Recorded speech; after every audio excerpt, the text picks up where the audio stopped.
السلام علیکم ورحمۃ اللہ وبرکاتہ۔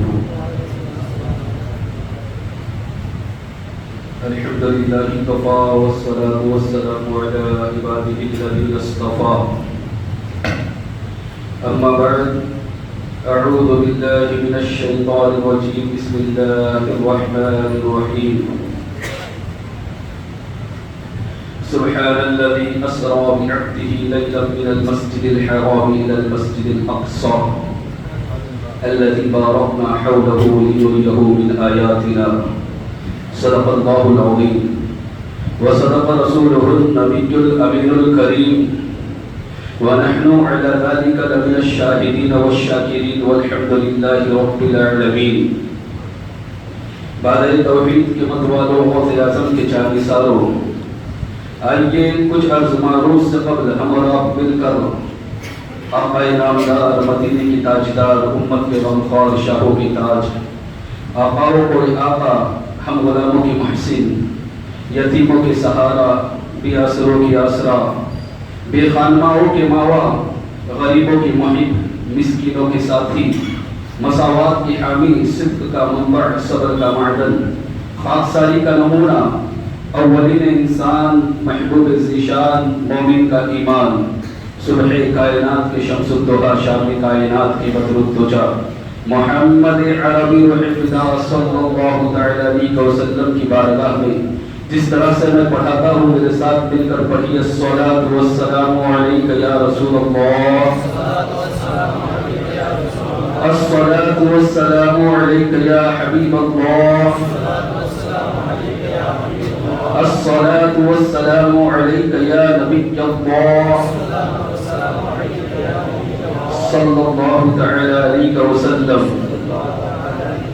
برادران ملت اسلامیہ، خطبہ مسنونہ کے بعد میں نے جس آیت کریمہ کی تلاوت کرنے کا شرف حاصل کیا، اللہ تبارک و تعالی مجھے حق کہنے، آپ کو حق سننے، ہم سب کو اس پر عمل کرنے کی توفیق عطا فرمائے۔ برادران ملت اسلامیہ، یہ دور، یہ گھڑی امت مسلمہ پر ایسی سخت گھڑی ہے کہ پوری امت آزمائش میں ہے، اللہ کے امتحان میں ہے۔ خصوصیت کے ساتھ فلسطین، آپ نے نیوز میں لوگوں کے ذریعے سے آپ نے سنا کہ وہاں کے حالات کیسے ہوتے جا رہے ہیں، دن بدن ان پر کیا مصیبتوں کے پہاڑ ٹوٹ پڑے ہیں۔ آج ہم اور آپ یہاں پر سکون کے ساتھ سو رہے ہیں، سکون کے ساتھ کھا رہے ہیں، آج اطمینان سے زندگی گزار رہے ہیں، لیکن مسلمانوں، ذرا فلسطینی بھائیوں کے تعلق سے سوچو کہ لاکھوں کی تعداد میں لوگ جو ہے بے گھر ہو چکے ہیں، اور سینکڑوں کی تعداد میں لوگ اپنی جانیں گنوا چکے ہیں، ہزاروں کی تعداد میں زخمی ہیں۔ برادران ملت اسلامیہ، ایک آفت آ پڑی ہے ان پر، اور یہ سب کچھ اس لیے ہو رہا ہے کہ بیت المقدس جو ہمارا قبلہ اول ہے، یہ وہ لوگ یہودی جو ہے وہ حاصل کرنا چاہتے ہیں۔ آج میں مختصر وقت کے اندر آپ کو بیت المقدس سے ہمارا رشتہ کیا ہے، ہمارا تعلق کیا ہے، یہ بتاؤں گا، اور یہودیوں کی سازش بھی بے نقاب کرنے کی کوشش کروں گا۔ امید ہے آپ غور سے سماعت کریں گے، کیونکہ بہت سارے لوگوں کو یہی نہیں پتا چلتا کہ بیت المقدس کا اصل مسئلہ کیا ہے، اصل معاملہ کیا ہے۔ برادران ملت اسلامیہ، بیت المقدس یہ بنایا کس نے؟ تو اللہ کے رسول تاجدار مدینہ صلی اللہ علیہ وسلم سے پوچھا گیا۔ حضرت ابو ذر رضی اللہ تعالی عنہ اس حدیث کے راوی ہیں، فرماتے ہیں میں نے عرض کیا یا رسول اللہ صلی اللہ تعالی علیہ وسلم، سب سے پہلی مسجد دنیا کے اندر کون سی بنائی گئی؟ تو آقا علیہ الصلوۃ والسلام نے ارشاد فرمایا کہ اللہ کا گھر یعنی خانہ کعبہ، مسجد حرام جو ہے، یہ سب سے پہلی مسجد بنائی گئی۔ ان اول بیت وضع للناس للذی ببکہ، قرآن نے کہا ہے کہ سب سے پہلی مسجد اس روئے زمین پر، سب سے پہلی مسجد جو تعمیر کی گئی ہے وہ مسجد حرام ہے، یعنی اللہ کا گھر ہے، بیت اللہ ہے۔ یہ حضرت آدم علیہ السلام جب اس دنیا میں تشریف لائے تو اللہ تبارک و تعالیٰ نے انہیں ہی حکم دیا کہ فرشتوں کے ذریعے جس طرح بیت المعمور ساتویں آسمان پر ہے، لہذا اسی طرح دنیا کے اندر بھی ایک گھر اللہ کا ہونا چاہیے جس کا آپ طواف کریں اور وہاں پر نماز پڑھیں۔ تو حضرت آدم علیہ السلام نے فرشتوں کے ذریعے سب سے پہلے خانہ کعبہ کی تعمیر فرمائی۔ برادران ملت اسلامیہ، تو سب سے پہلی مسجد جو ہے، اللہ کے رسول تاجدار مدینہ صلی اللہ علیہ وسلم نے فرمایا، بخاری کی حدیث ہے یہ کہ سب سے پہلی مسجد جو ہے یہ بیت اللہ شریف ہے۔ حضرت ابو ذر رضی اللہ تعالیٰ عنہ عرض کرتے ہیں، یا رسول اللہ صلی اللہ تعالیٰ علیہ وسلم، اس کے بعد کون سی مسجد تعمیر ہوئی؟ تو آقا علیہ السلام نے فرمایا، اس کے بعد اگر کوئی مسجد بنی ہے تو مسجد اقصی ہے۔ برادران ملت اسلامیہ، حضرت ابو ذر غفاری رضی اللہ تعالیٰ عنہ عرض کرتے ہیں، یا رسول اللہ صلی اللہ تعالیٰ علیہ وسلم، بیت اللہ کے بعد یعنی خانہ کعبہ کے بعد مسجد اقصی بنائی گئی، تو ان دونوں کے درمیان وقفہ کتنا تھا، وقت کتنا تھا، کتنے دیر کے بعد بنائی گئی؟ تو اللہ کے رسول تاجدار مدینہ صلی اللہ علیہ وسلم نے ارشاد فرمایا کہ بیت اللہ کے 40 سال کے بعد مسجد اقصی بنائی گئی، یعنی حضرت آدم علیہ السلام کے دور میں ہی مسجد اقصی بن چکی تھی۔ برادران ملت اسلامیہ، تو مسجد اقصی کا تعلق جو ہے یہ بنی اسرائیل سے نہیں ہے، بلکہ جناب آدم علیہ السلام سے شروع ہوا ہے۔ اور یہی وجہ ہے کہ اللہ کے رسول تاجدار مدینہ صلی اللہ علیہ وسلم نے 3 مقامات کے بارے میں فرمایا کہ اگر 3 مسجدوں کی اندر عبادت کے نیت سے نکلو گے تو یہ نکلنا بھی عبادت ہو جائے گا۔ یعنی دنیا کے اندر صرف 3 مسجدیں ایسی ہیں جن کے نیت سے تم نماز پڑھنے کی نیت سے نکلو گے تو تمہارا ہر لمحہ، ہر وقت جو ہے یہ عبادت میں کہلائے گا۔ پہلی مسجد ہے مسجد حرام۔ اگر کوئی مسجد حرام میں نماز پڑھنے کی نیت سے نکلتا ہے تو یہ عبادت ہے۔ اور فرمایا دوسری مسجد یہ مسجد نبوی شریف ہے جو میرے آقا علیہ السلام کی مسجد ہے، لہذا یہ مدینہ شریف کی مسجد یہ دوسری مسجد ہے۔ اور آقا علیہ السلام نے فرمایا تیسری مسجد جو ہے وہ مسجد اقصی ہے کہ جس کے اندر تم نکلو گے عبادت کی نیت سے تو اللہ عبادت ثواب عطا فرمائے گا۔ برادران ملت اسلامیہ، 3 مسجد کے علاوہ جو ہے سب مسجدوں کی فضیلت اپنی جگہ پر، لیکن یہ 3 مسجدوں کی فضیلت بہت زیادہ ہے۔ یہی وجہ ہے کہ اللہ کے رسول تاجدار مدینہ صلی اللہ علیہ وسلم نے فرمایا کہ اگر کوئی مسجد حرام میں ایک وقت کی نماز پڑھتا ہے، ایک وقت کی نماز مسجد حرام میں پڑھتا ہے تو آقا علیہ السلام فرماتے ہیں اللہ اسے 1,00,000 وقت کی نماز کا ثواب عطا فرماتا ہے۔ کیا فضیلت ہے مسجد حرام کی! سوچو، ایک نماز اگر کوئی پڑھے، ایک نیکی اگر کوئی کرے تو اللہ تبارک و تعالیٰ 1,00,000 نیکیاں عطا فرماتا ہے۔ اور میرے آقا علیہ السلام نے فرمایا کوئی میری مسجد میں یعنی مسجد نبوی کے اندر اگر کوئی، آقا علیہ السلام فرماتے اگر کوئی ایک وقت کی نماز پڑھتا ہے تو اللہ تبارک و تعالیٰ 50,000 نمازوں کا ثواب عطا فرماتا ہے۔ یہ مسجد نبوی کی فضیلت ہے۔ اور پھر آقا علیہ السلام نے فرمایا مسجد اقصی کی فضیلت یوں ہے کہ اگر کوئی مسجد اقصی میں ایک نماز ادا کرے گا تو اللہ تبارک و تعالیٰ 25,000 نمازوں کا ثواب عطا فرمائے گا۔ برادران ملت اسلامیہ، تو مسجد اقصی کا تعلق جو ہے یہ ہمارے حدیثوں کے اندر اس لیے بھی واضح ہے کہ اس کی بڑی برکتیں ہیں اور اس کا تعلق جناب آدم علیہ السلام سے ہے۔ یقیناً آقا علیہ السلام نے 16 یا 17 مہینے ابتدائی میں جب مدینہ ہجرت کر کے گئے آقا علیہ السلام تو 16 یا 17 مہینے تک جو رخ کر کے جس طرف نماز پڑھی وہ مسجد اقصی ہے۔ حالانکہ مسجد قبلہ اول اسی لیے کہا جاتا ہے کہ مدینہ ہجرت کے بعد اللہ کے رسول صلی اللہ علیہ وسلم نے 16 یا 17 مہینے تک نماز آپ نے جس طرف رک کر کی وہ مسجد اقصی تھی۔ برادران ملت اسلامیہ، جبکہ حقیقت یہ ہے کہ حضرت آدم علیہ السلام سے لے کر جناب موسیٰ علیہ السلام تک سب کا کعبہ قبلہ جو تھا وہ خانہ کعبہ ہی تھا۔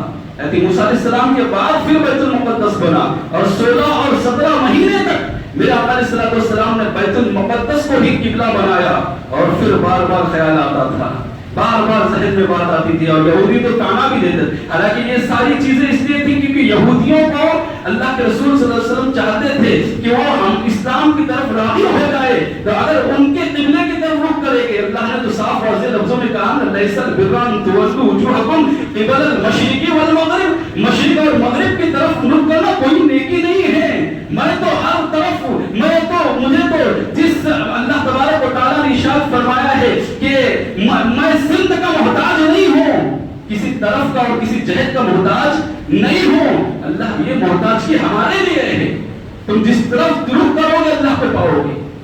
اینما تولوا فثم وجہ اللہ، اللہ فرما رہا ہے کہ جس طرف رخ پھیر لو تم اللہ کو پاؤ گے۔ برادران ملت اسلامی، اللہ محتاج نہیں اس چیز کا، لیکن اللہ چاہتا ہے کہ رسول راضی کس میں ہے، رسول راضی کس میں؟ ذرا دیکھو اللہ رب العزت کی شان کیا ہے، وہ رسول سے کتنی محبت کرتا ہے، اپنے محبوب سے کتنی محبت کرتا ہے۔ اللہ دیکھتا ہے، راضی یہ دیکھنا چاہتا ہے کہ راضی رسول کس چیز میں ہے۔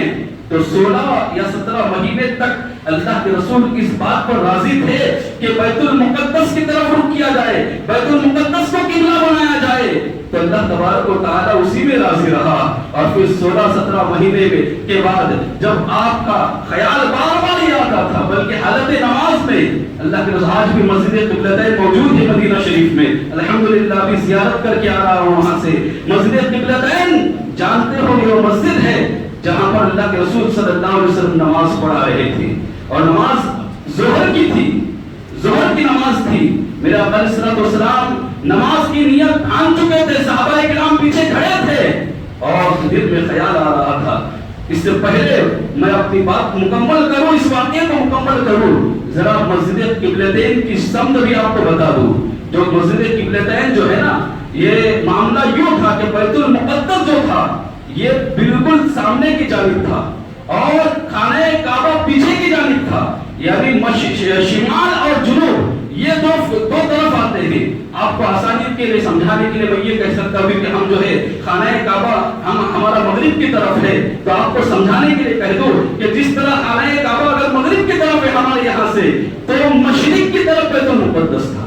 یعنی گویا اللہ کے رسول تاجدار مدینہ صلی اللہ علیہ وسلم جو نماز پڑھا رہے تھے نا، وہ مشرق کی طرف رخ کر کے نماز پڑھا رہے تھے، اور پھر خیال آ رہا تھا خانہ کعبہ قبلہ بنا دیا جائے، خانہ کعبہ قبلہ بنایا جائے، دل میں یہ بات آ رہی تھی۔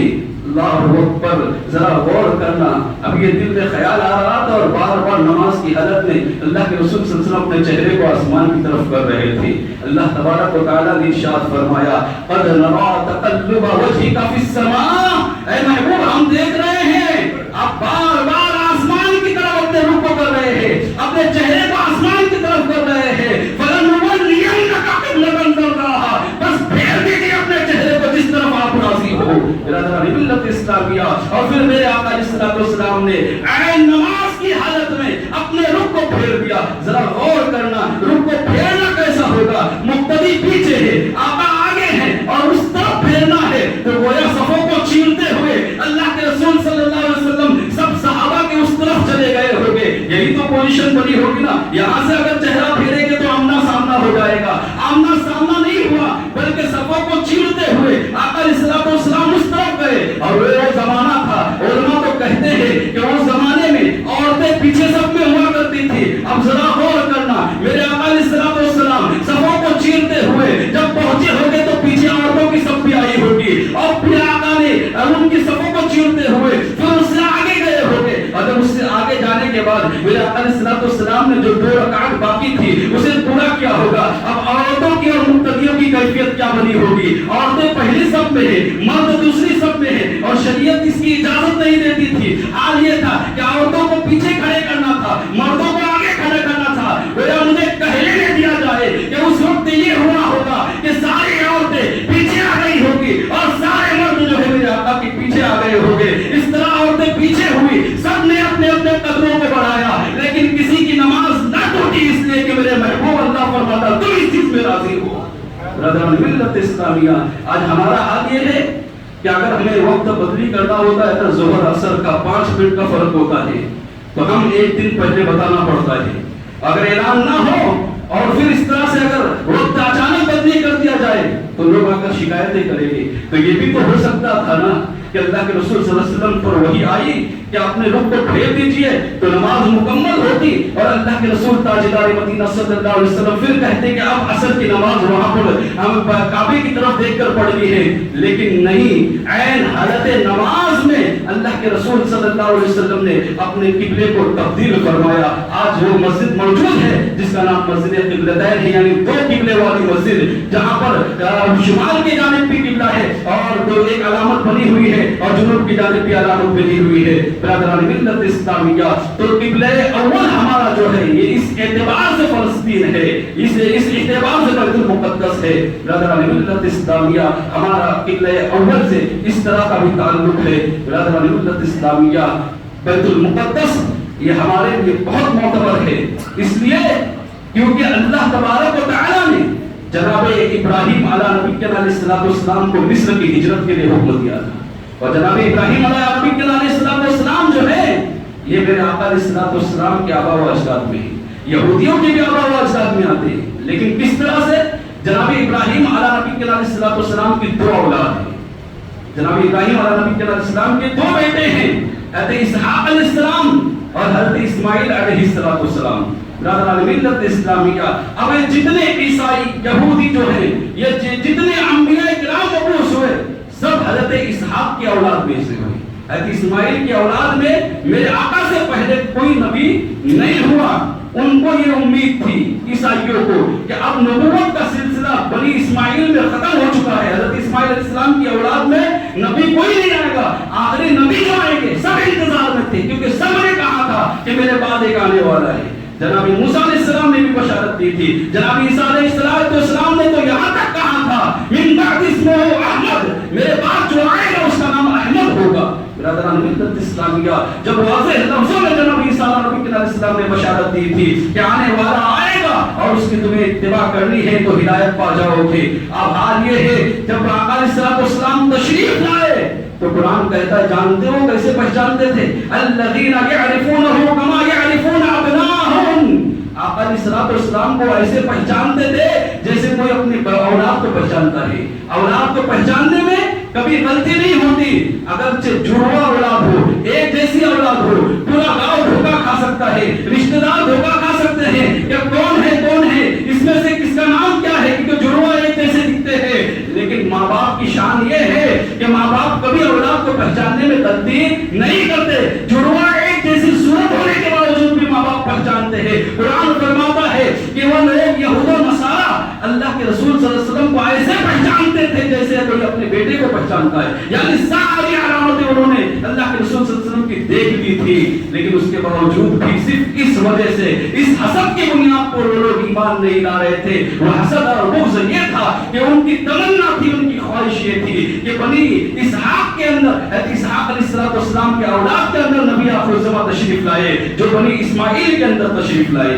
برادران ملت اسلامیہ, اب حضرت ابراہیم علیہ نبی علیہ السلام کو ہجرت کا حکم دیا گیا مسجد اقصیٰ کی طرف. لہذا آپ سوچیں کہ یہ لوگ کہتے ہیں کہ وہ ہماری پراپرٹی ہے, ہم پرانے وہاں کے ہیں, تو آپ بنی اسحاق کو حضرت اسحاق علیہ السلام کی وراثت کی وجہ سے اس جگہ کو اپنی جگہ کہتے ہیں. تو جتنا حصہ حضرت اسحاق علیہ السلام کا ہے اتنا حصہ حضرت اسماعیل علیہ السلام کا بھی ہے, کیونکہ دونوں بھائی ہیں. تو لہذا ان کی اولاد کو بھی اس جگہ سے حصہ ملنا چاہیے. برادران ملت اسلامیہ, اس لیے ہمارا بھی اتنا ہی حق ہے جتنا کہ تم دعوے دار ہو مسجد اقصیٰ کے. برادران ملت اسلامیہ, یہ بات تو میں نے آپ کو سمجھا دیا کہ آج ہمارا معاملہ, ہمارا تعلق بیت المقدس سے کیسا ہے اور بیت المقدس ہمارے لیے اہم کیوں ہے, کیونکہ اس کی حدیثوں کے اندر بڑی فضیلتیں آئی ہیں. یقیناً میرے آقا علیہ السلام کو معراج جو ہوئی وہ بھی اسی جگہ سے ہوئی ہے. قرآن فرماتا ہے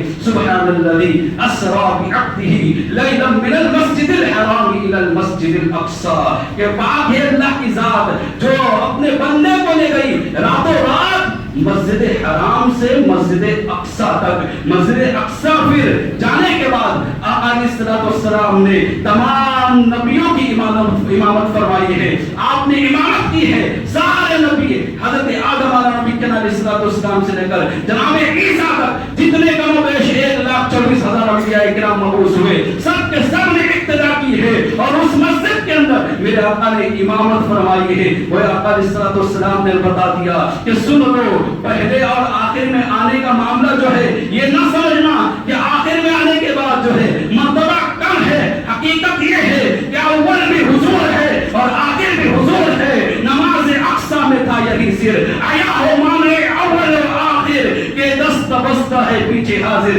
جو سلطنت آگے کر گئے تھے. برادران ملت اسلامیہ آقا علیہ الصلوۃ والسلام نے اس مسجد کے اندر نماز امامت فرمائی سب تمام انبیاء کی. اس لیے بھی وہ مسجد ہمارے لیے بڑی اہم ہے اور بڑی اہمیت کی حامل ہے. برادران ملت اسلامیہ لیکن آقا علیہ الصلوۃ والسلام کے دور میں وہ مسجد فتح نہیں ہوئی تھی. فتح ہوئی حضرت فاروق اعظم رضی اللہ تعالیٰ عنہ کے دور میں. فاروق اعظم رضی اللہ تعالیٰ عنہ جب حضرت ابو عبیدہ بن الجراح رضی اللہ تعالیٰ عنہ کو فاروق اعظم نے بھیجا تھا کہ جاؤ اور فلسطین پر حملہ کرو اور وہاں پر جا کر جنگ کرو، تو جانتے ہو جیسے ہی بیت المقدس پر حملہ کیا گیا تھا، مسجد اقصی کے قریب جو شہر تھا اس پر حملہ کیا گیا تھا، تو اب وہاں کا جو بوڑھا تھا نا، ایک بوڑھا پادری تھا، وہ دیوار پر آیا اور اوپر سے عرض کرنے لگا کہ ہم تم سے لڑنا نہیں چاہتے، کیونکہ وہ سب پہچان گیا تھا کہ کون ہے، کس کے بھیجے گئے ہیں، وہ سب جان گیا تھا.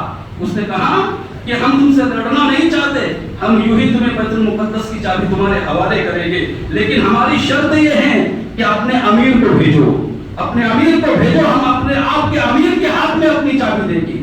اللہ اکبر. صحابہ کرام نے سمجھا کہ جماعت کے امیر جو لشکر کا امیر تھے حضرت ابو عبیدہ بن الجراح رضی اللہ تعالیٰ عنہ، ان کو طلب کیا جا رہا ہے. حضرت ابو عبیدہ بن الجراح رضی اللہ تعالیٰ عنہ کو آگے بھیجا. جیسے حضرت ابو عبیدہ بن الجراح رضی اللہ تعالیٰ عنہ کو اس بوڑھے نے دیکھا نا، تو کہنے لگا ہم چابی نہیں دیتے تمہیں، ہم تمہیں چابی نہیں دیتے، تمہیں لڑنا ہے لڑو، تم کبھی بھی ہم پر فتح نہیں حاصل کر سکتے.